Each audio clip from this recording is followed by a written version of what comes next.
My name is Carol Llewellyn.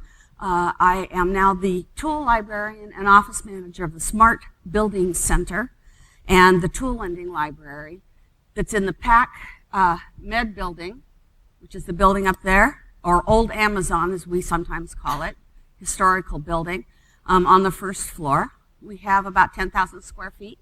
Like Shana said, that we have meeting rooms, and then we also have an area in the back that has laptop space and monitors so that you can, between meetings, if you have a meeting with one company and you're waiting to go, you can come there and work there. We have free Wi-Fi. And the really cool thing about that is that we usually get into some kind of energy efficient conversation with people that work there. My background is in energy, I have to tell you.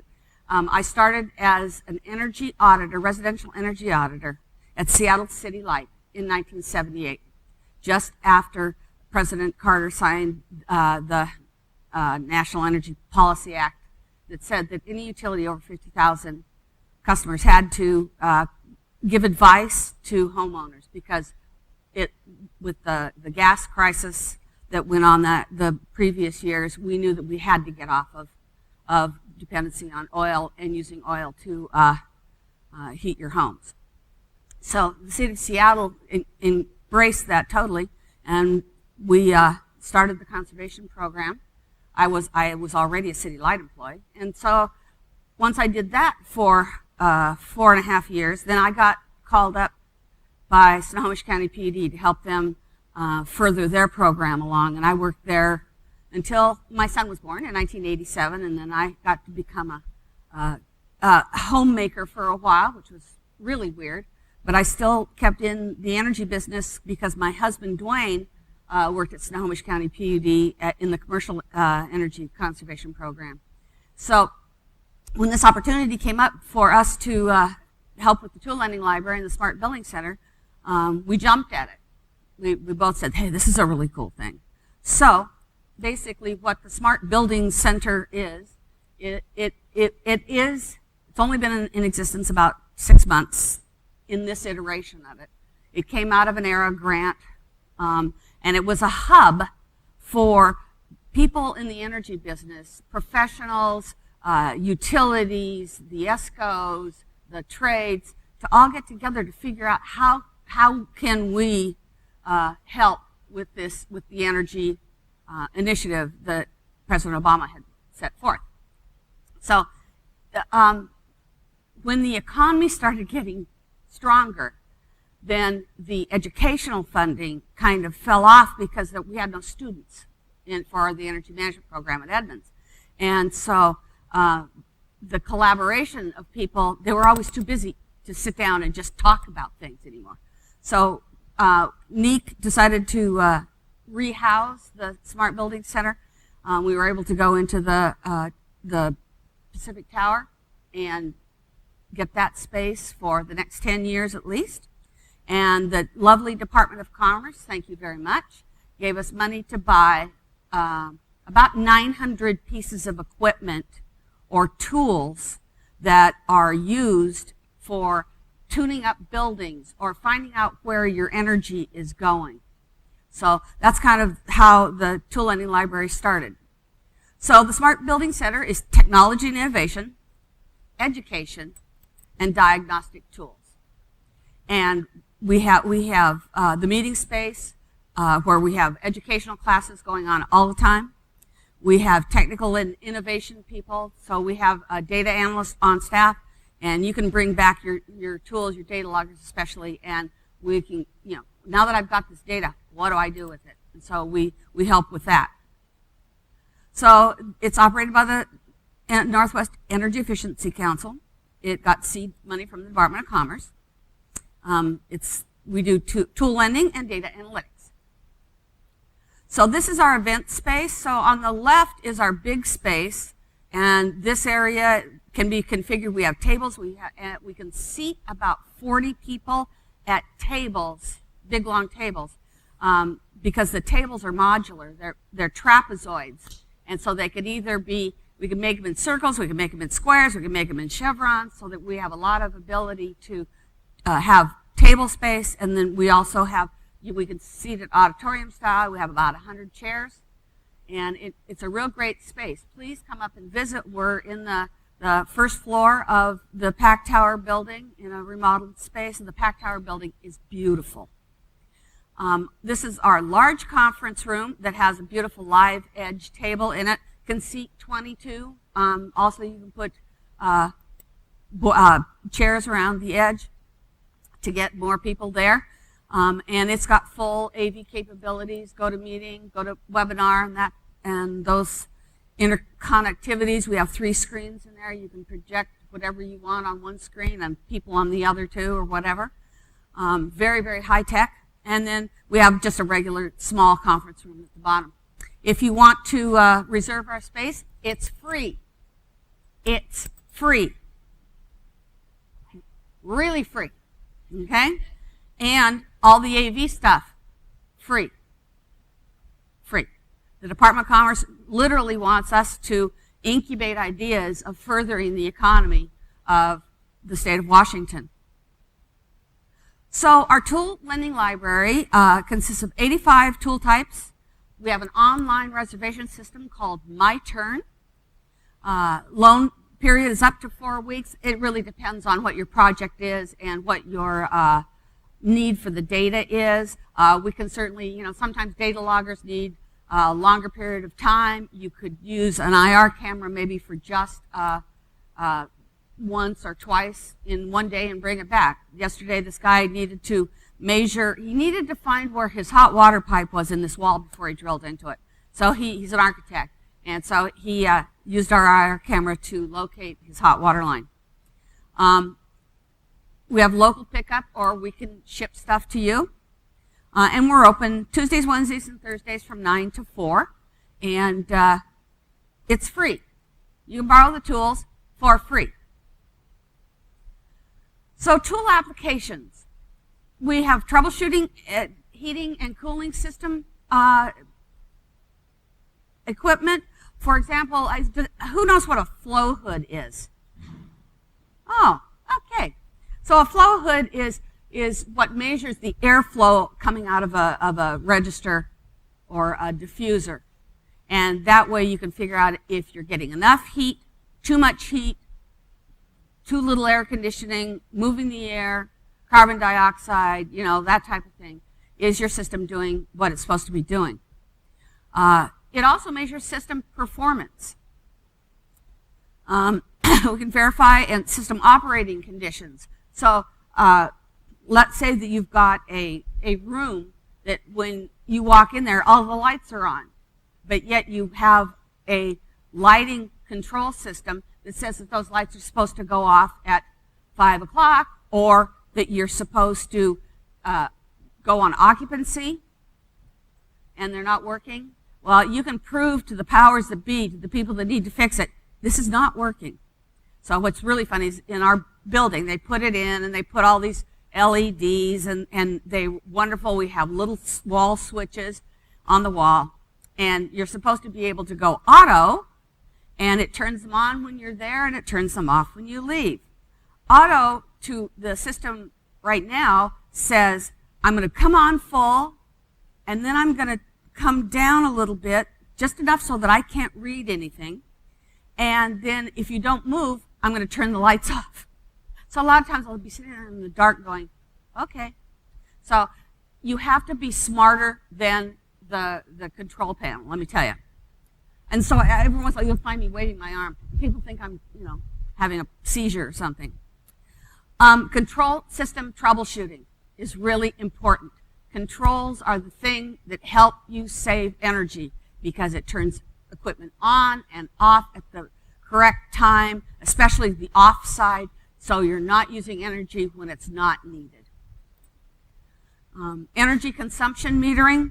So like the kilowatt that's around here, I have a kilowatt I have a whole bunch of those, but I also have a logging kilowatt meter that also you can measure humidity, among other things.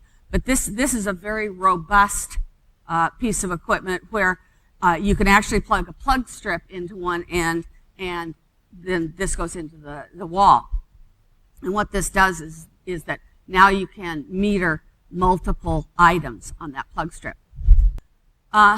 Energy consumption metering, electrical system maintenance. We use IR cameras to look at an electrical panel, and you can find out which breakers may be failing. You can find out if the lugs are still tight. Everett Community College borrowed one, and he went around to all of his buildings and looked at all of the panels with this IR gun and wrote down the condition if he found anything that was wrong with them, with the panels. And what he did was he prioritized the ones that, for example, maybe it's for a computer room or a building that's a computer lab. Those buildings shouldn't have electrical problems, because that's real important that they have quality power going into those buildings so that the computers don't fry, basically. And so he took those type of buildings as priorities. And then, because his electricians go into different buildings all the time to do whatever electricians do, while they're there, if there's a work order to look at the panel, they then can just add that onto their day. It doesn't take a long time to pull a breaker, put a new one in, or even just to tighten down the lugs. It's a really quick fix, but he was able to prioritize. Solar energy surveys, testing and balancing air and water systems, and measuring and managing plug energy use, which is what that plug load logger was. So airflow measurements, we have as simple as this is a pressure differential gauge, like what you use with a blower door. This is what I was talking about, a flow hood. This is also a flow meter. This is a fluke. You didn't give me all of it. This is a fluke machine that does all sorts of things. That's not it. It's this one. You can test airflow, and you can test airflow from up above or down below. We have plugins that go with these instruments so that you can stand and not have to crawl up on a ladder or a chair or whatever to get an airflow measurement. Vane anemometers. The next one is, again, for airflow, and this logs it. This instrument, as well as this instrument, are calibrated instruments so that you know that the readings from them have been proven to be true. Okay? In other words, they meet the standard, a testing and balancing standard. Because sometimes you can take an instrument such as this inexpensive light meter, okay, put it on a desk, and you're not going to get down to the micro foot candles with it, but you're going to get a reading. So like right now it says it's 17 foot candles. Well, what does that mean to you, 17 foot candles? Well, when you look in the code book, the energy code book, it'll tell you how much light is required by what task at that level, okay? As you know, corridor lights are not as bright as they used to be. These kinds of lights in this room have different, they have probably really high lights. This room that you can turn them down so you can see the fluorescent, well, they could be fluorescent, they could be LEDs, I can't tell from here. But they could possibly turn them off or dim them. It just depends on how much light you need.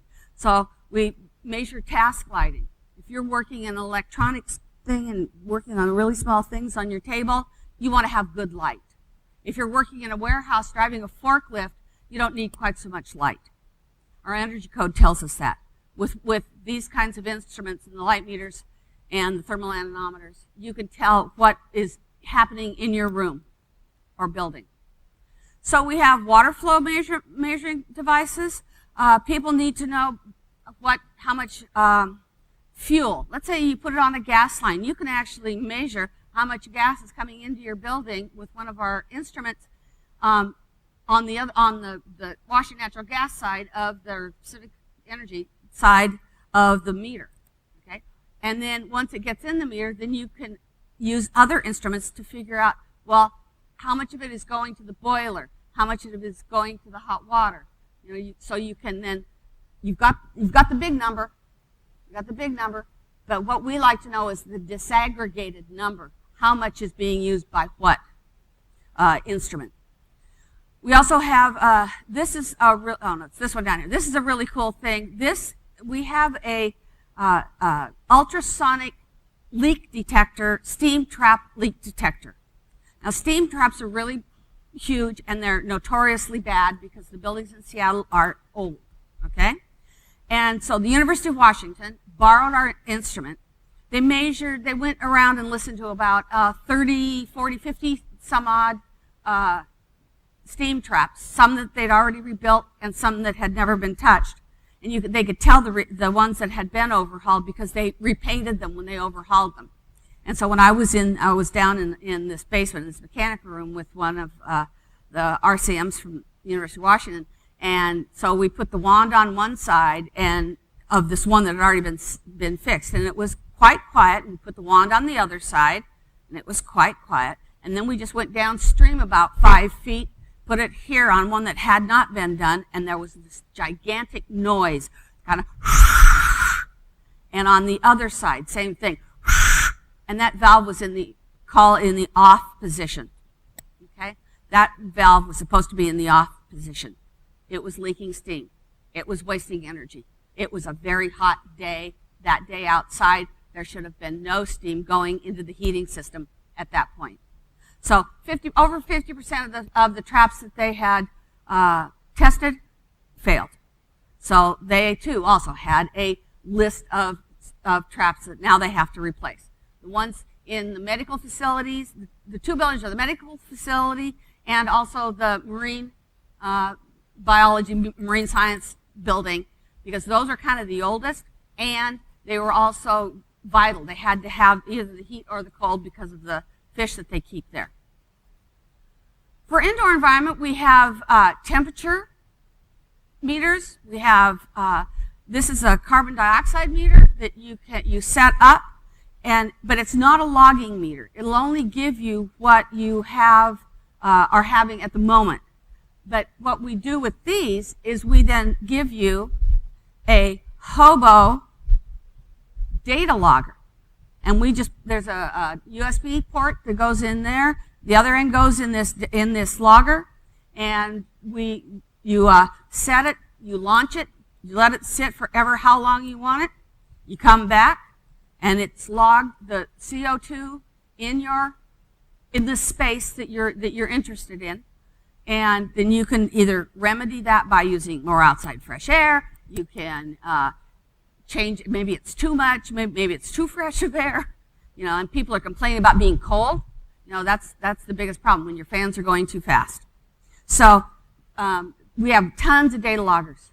In fact, I just made this setup for a man that works over in Bremerton at the Naval Shipyard, and he thinks that they're having a carbon dioxide problem inside the building. And so he's taken one of those meters and the logger over to his building.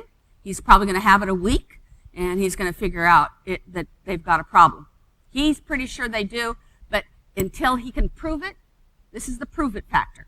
Until he can prove it, they won't do anything about it. We have temperature guns. Oh yeah, here it is. Okay, so we have these are laser guided temperature guns. It's like 70. See, it's 69 on the floor. I should go. There was a draft over here someplace. Yep, 69, but it's 70 degrees over here.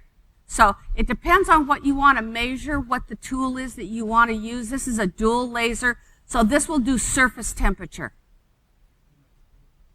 Can you do what? Yes, you could, but that would only be the surface temperature. That would not read the middle. It would probably still be red in the middle, but that's good stuff.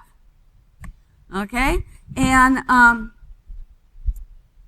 the other thing, the cool stuff are the IR cameras. We have 3 of them, and we had a Fluke speaker that came in and was talking about Fluke instrumentation on a webinar yesterday, and he told me he has 3 tubs of equipment that he's going to donate to us because they'd put it in these show tubs, and people could check it out and use it, but it got to be too much for them. They were not in the tool lending program where we're all set up to lend tools, And so he's going to give us all this stuff, which means that you can have this too. So the cool thing is that if you live down in Clark County, if you live over in Yakima, if you work over in Spokane, and you want to borrow an instrument, this is a $2,000 instrument. And if you don't use it every day, all the time, it's kind of a waste of money. That's why we have 3, and hopefully we're going to have more, to lend. We can ship these tools to you. Most of them come in fancy, uncrushable type of packaging, and I just throw them in a box, put padding around them, slap a label on it, and ship them to you. You can have them, and when you're done, you ship them back. We pay to ship to you, you pay to ship it back. Only in the state of Washington. Because this was a Washington State Department of Commerce grant that we got, we needed to limit it to the state of Washington. We are in the midst of trying to change that a little bit more by having partners from Oregon, Idaho, Montana that are willing to be sponsors of the Tool Lending Library and the Smart Building Center. And that way we are going to be able to then ship free use of the tools to these other areas. So look for that coming if you maybe live in Washington but work someplace else. So the IR cameras, again, if you're familiar with them, what they measure is the temperature differences on a surface, and you can shoot in a corner of a room and see where the 2x4s, and if you scan along, you can see where 2x4s, where there's missing insulation, especially in the ceilings. The thing that you have to remember with imaging like this is that there has to be a pretty big temperature difference. So they work best in the winter. I can tell you that much. They work best in the winter. Okay. So we have also lighting and solar survey equipment. This is a Konica Minolta, really fancy illuminance meter, and this is actually for professional, like the theaters, the art museum. The art museum borrowed this, Seattle Art Museum, because they wanted to make sure that the light that was hitting any of that art up there wasn't damaging light. They have to be very, very careful about that. Then we just have these little handhelds, and the thing is about the handheld meters is they're not going to get down to the gnat's eyebrow, but you'll at least get a reading on them. If you have this one, if you have 2 of them right next to each other, possibly they're not going to read the same thing, but they'll be within the ballpark. That's really what you want to do, is be within the ballpark. This is one of our new toys. This happens to be a solar meter, and it does 2 things. Number 1, it says how much solar is coming in or could be on a solar collector on the roof. And also it deduces how much energy it's going to produce. Not only does it do the amount of light, but it also does an energy calculation. And you plug in your kilowatts per hour if you want to do that. It'll tell you how much money that it could be using. And as you know, that the solar rebate packages are quite complicated. You get so much if you have a Washington-made plate, or an inverter, or if you use a Washington company, you get higher rebates, and the state gives you back 50 cents a kilowatt hour because we want to encourage the use of solar. This little gizmo, about $900, has an inclinometer on it. In other words, so if you have a panel that's sitting up straight like this, how much is it going to get? What happens if it's like this? Or what happens if maybe your free roof is that way? You can tell what's the best position, and also you can figure out how much energy am I going to get off this panel. Okay? We also have another thing in the energy field that we like to know. Do you have electronic or magnetic ballast? And this is what we call a ballast checker. We used to use a little spinny thing from GE called a flicker checker, but this is a lot better. All you do is you push it. Oh, we actually put a battery in. Good. And if it's blinking green, it means that you do not have electronic ballast. If it's red, see it's blinking green right now. Ooh, there's red. It's getting confused. that it's electronic ballasts. You don't want any mechanical ballasts anymore, or magnetic ballasts, because they were full of all sorts of really bad things, and they give off a lot of heat, which adds to your air conditioning load. The other thing that we have, and has been a very popular item, are the electrical and power meters. This little gizmo, in this nice suitcase, is a Dent power meter, the blue one over there. What this does is, it's a couple of things. It's small, it's Bluetooth, it's easy to use. What you do is you take this meter and you attach it through the use of either, there are funny things called banana clips or Rogowski coils. This will read through conduit, say.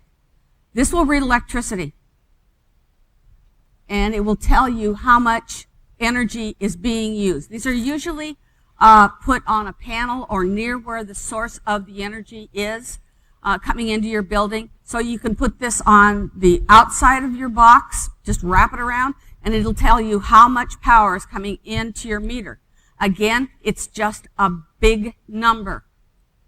If you put it in the panel with a banana clip, or we also have smaller CTs that kind of are open-jawed like this, you can then measure it. The power comes in here. Oh, let's see how much is going to the lighting circuit. And you can measure individual lighting circuits. How much is going to the, let's say you've got a kitchen, a commercial kitchen. How much is going to the refrigerator in the kitchen? How much is going to the stove if it's electric and not gas? How much is going to the computer room? So you have, with one of these little meters, you can have a lot of information. And because it's Bluetooth, this is a set and forget. You set it up, plug it in, put on whatever clips that you want to measure on the places you want to measure, and it will send you the data. And we have the software. We bought 50 seats of the software so that we can actually let out 50 of these. And people can then go online and watch their energy in real time. And that's really important when we're doing behavioral change, when we want people to realize how much energy is being used by a certain piece of equipment. Or the other thing is the load that's on that circuit, is it too much? You know, solving problems. You cannot solve a problem without the data behind the problem. So what we have is we have all these. We have Dents, and then the next one over is the Fluke. This has been used by Seattle City Light, Puget Sound Energy, and Snohomish County PUD. Well, why would they want to borrow our tool? Because when they put in an energy conservation measure, even in a retrofit especially, when somebody like took out one kind of transformer in their building and put in a new one, they want to know that before it was using this much energy and now it's using less energy, and they will pay the owner of that building based on that energy being saved. So the utilities get real data, and they love this thing. And so this is one year behind, because now these are all this is hardwire, and you have to download the data from this. This is a logger, but with now they have them Wi-Fi. They have them Wi-Fi so that you can set it and forget it and go back to your desk and play with the numbers. This is another CT. This is a small current transformer that goes with this meter. You just open it up, put it around whatever you're trying to measure, that circuit. Of course, we have amp meters and multimeters so that you can measure different functions. And then these are data loggers themselves, just a different kind. Like I said, so this one you gave me two of the same. This one is light, occupancy and light logger. So you can know if the lights are on when the people are there, or when the people leave, do the lights turn off? It's a big deal. Oftentimes they don't. And this is a motor on-off logger. This has magnets, And you can just put it on the outside of a meter, of a motor that you feel is either running too hard, running too long, something like that, and it will give you the data. All you have to do is launch this with the Hobo software, and you go and retrieve it. Now, this has to be hardwired back to your computer because with a USB cable, but you still get the data, and you can read it. Gives you ideas. Okay. So there's the data logger. So we have, this is the little Hobo, this is a light and occupancy. This one happens to be, this is our CO meter, carbon monoxide. This is also carbon monoxide. This is a Wi-Fi logger that can do humidity, temperature, light, that type of thing. The trouble with this one is we've been having trouble. It's really sophisticated, and the Wi-Fi hookup on that one sometimes doesn't work, and we still cannot figure out if does it not go through the walls? Does it not? How come it's not getting back to me? So that's why we push the onsets, because you have the data logger. It holds the data inside. You plug it into your computer and download the data to your computer, where this one just sends you data but doesn't log it. Our tool reservation process is pretty easy. You complete and submit the tool request form. You reserve the tools on my turn. You make arrangements for tool pickup or shipping. You return the tools to the tool lending library when you're finished. So this is the website with the tool request form. And the tool request form is a piece of paper that you fill out. And the reason that we want you to fill out this piece of paper, I want to know what your project is. Where's your project located, so that if it's not in the state of Washington, that I can say, wait a minute, you can't do that. It also tells why are you borrowing our tool? And some of the answers that we get is, I'm borrowing your tool to see if it's worth my time to buy one, to go to my board, or to go to my president, or to go to the CEO or the CFO and ask for money to buy an instrument. Okay? If they use our instrument and they find out that it's good, like the University of Washington, they went out and bought that steam leak detector. It was only $1,000, but they had to prove to the money people that it would work, that it was really valuable. And you know, the University of Washington is a huge campus, huge, and they have steam pipes all over the place. So for them, it was well worth spending $1,000. We feel that already that they've saved enough energy to pay for this thing about 3 times. So this is the Smart Building Center. This is our website. Fill out the tool request form. You look at the tool list, and we also have tool resources, notes, and guides and information. The manufacturers of the tools have videos that they either send us, or the other thing that we do is we go out on YouTube. YouTube has these videos. Onset has a whole bunch. Dent has a whole bunch. Fluke University has a ton of free videos how to use the tool. We also, at the Smart Building Center, have technical meetings, that we call them, or seminars, where we bring in the industry expert and teach you how to use the tool and what to do with the data. So if you sign up on the Smart Building Center to get information, we do web blasts, we do blogs, we do meeting announcements, training announcements. They're free. They're all free. You have to establish an account on the tool reservation system. And this is what it looks like. It's very much like Amazon. You go in and you click on the instrument. There's a flow hood. There's the temperature meter. So you can go in and you can reserve this. There's a button down here that says reserve. That reservation comes to us. We take a look at it. And it will not show you instruments that are not in stock for the time that you're wanting. And so it comes to us, and if we only have we have 2 flow hoods, and if 3 people need a flow hood, what I do is I'll call that person and say, how are you doing with the flow hood? We have another party that would like to check it out. Are you done yet? And if he says no, I go, okay, fine. Then I'll just tell this other guy, that he has to wait. Can you tell me when you're going to bring it back? So the tool, the days that you can rent a tool or get a tool is variable. And it's depending on your situation, and we're more than willing to work with you. We have tool demonstration workshops. We do case studies. Part of the thing that has to do with the tool request form is you tell me what you're doing and why you're doing it, and if you expect to save any energy. I want to know what you're doing so that I can write up your success story. This is the one that I did on Everett Community College. This was actually a photo that their maintenance man, head maintenance facilities manager, and those are two really bad breakers. That's too much heat in a box. That's waiting to fail. And kind of in the facilities maintenance, a lot of times you're cut back and cut back and cut back and cut back, so you can't do O&M. You can't do